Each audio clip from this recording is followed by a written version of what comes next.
The original film, which I photographed in the fall of 1983, was Hollywoodized by me. I was in charge of the film. I required that the protagonist live at the end, that there be a happily living ever after. And in every way, I changed the story that Stephen King had written. I used the peripheries and the set pieces and the children of his story, and I moved around my chessboard and in my sandbox, and I had them play an entirely different scenario than the one that the writer had written. It was a very successful and effective piece. We made a great deal of money with it, and it became a so-called cult classic. This film, it's my intention to remake in the spirit of what Stephen King had originally written. A story about two people at the bitter end of a terrible marriage who'd like to see each other dead. And they encounter the children of Gatlin, Nebraska. And the children of Gatlin, Nebraska, well, they have religion. And it's a terrible religion that they have. They have terrible principles in their religion. They have religion that's being used as a means to a terrible end. And it's a religion unlike a religion that should exist anywhere on earth.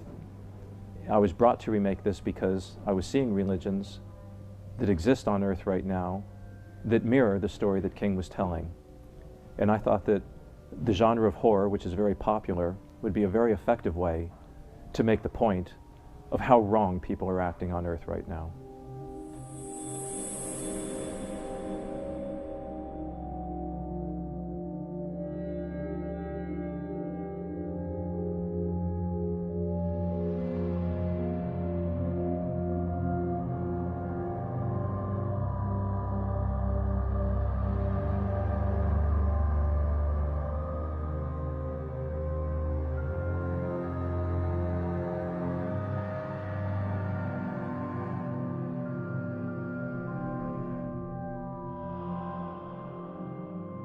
In the original film, I was principally happy that I got it made. It was the second film that I had produced on my own. I had originally been taught how to produce films by my mentor, Sandy Howard, who passed away just this year. And I had done my first picture, Angel, under the tutelage of Sandy. With his guidance, he was my executive producer. And this was really the first picture I got to do out on my own, and I got to make a lot of decisions, including having the protagonist live happily ever after at the end. At the time, I was quite happy with every one of my decisions. As time went on, I became growingly unhappy with most of my decisions. I found that the script that Stephen King had written was the better script than the script we used. The novella that he had written was the better story than the story we had told. And I had a desire, as every year passed, to tell his story rather than our Hollywoodized version of his story. His story fundamentally challenges the enormity of evil, religious zealotry, and the consequence of following a dogmatic belief with a blind faith. And as I saw the escalations in the Middle East and the religious wars in the Middle East, it became very clear to me that what King had written originally needed to be told, and needed to be told the right way. For him to take the story of an 8-year-old boy and have a group of people who happen to be children follow him in his every word, as if what he was saying came from the mouth of God himself to him, and to be told to do the most dastardly and evil things because they simply believed it was true. That, in my mind, mirrored exactly what the problems of the current world is today, with the religious extremism and the challenges that our international society faces because of religious extremists who use violence as a mean to an end. So I thought it'd be very important to tell this story again, because the horror in the story comes from just that, the misuse of religious zealots, of violence as a mean to an end. And when King writes in his piece, you can get from the theme of it that there is no reward on earth for a good person. And if a good person needs to be rewarded for what they do on earth, it's not going to happen. You have to be good because you're good. You can't look for instant gratification to be good. And if evil is so enormous that it can't be vanquished here on earth,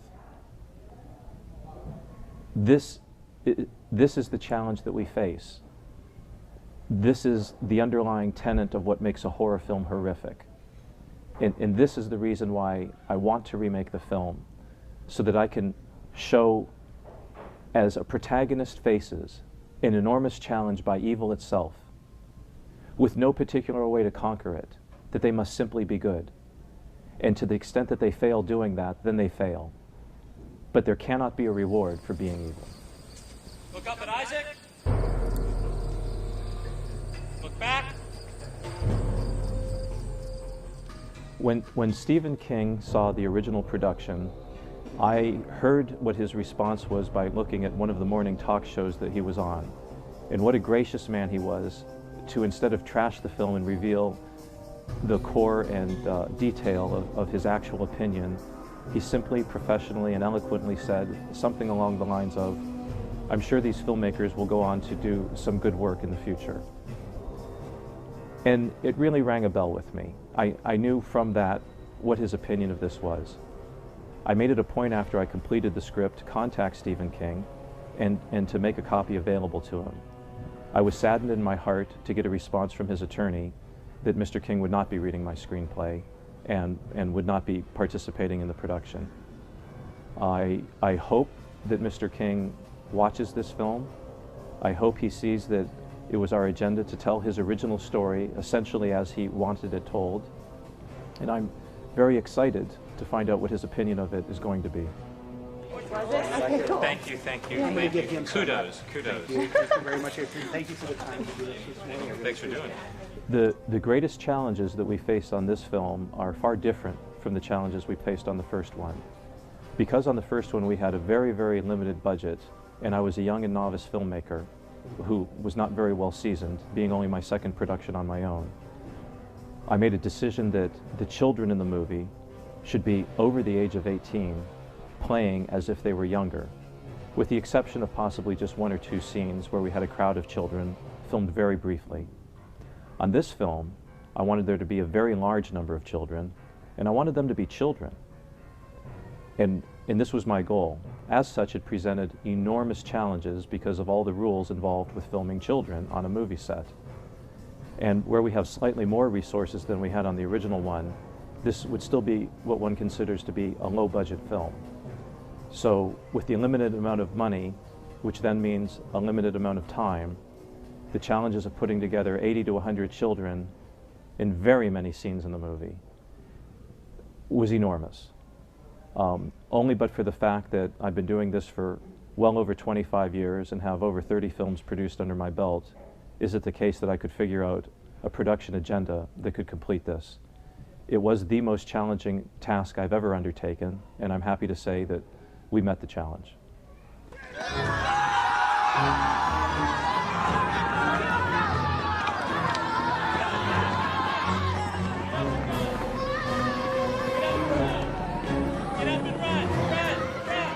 This film presented enormous production challenges each and every day.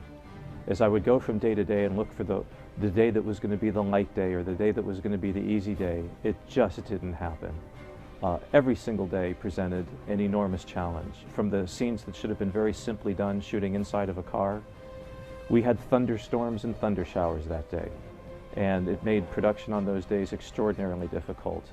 More than 50% of the schedule, I'm dealing with about 80 to 100 children. And they're children. And children do what children do. And they don't take direction very well, especially the very young ones. And I made it a point to have a cross age of children. This film has animals, it has stunts, it has special effects, it has children, it has a low budget, and a short and brief shooting schedule.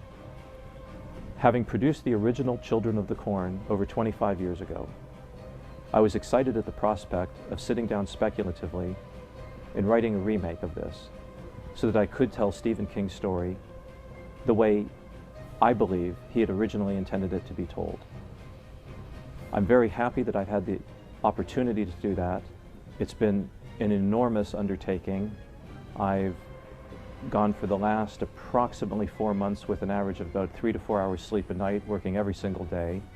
I'm physically exhausted, but yet I don't wake up in the morning because my alarm clock goes off.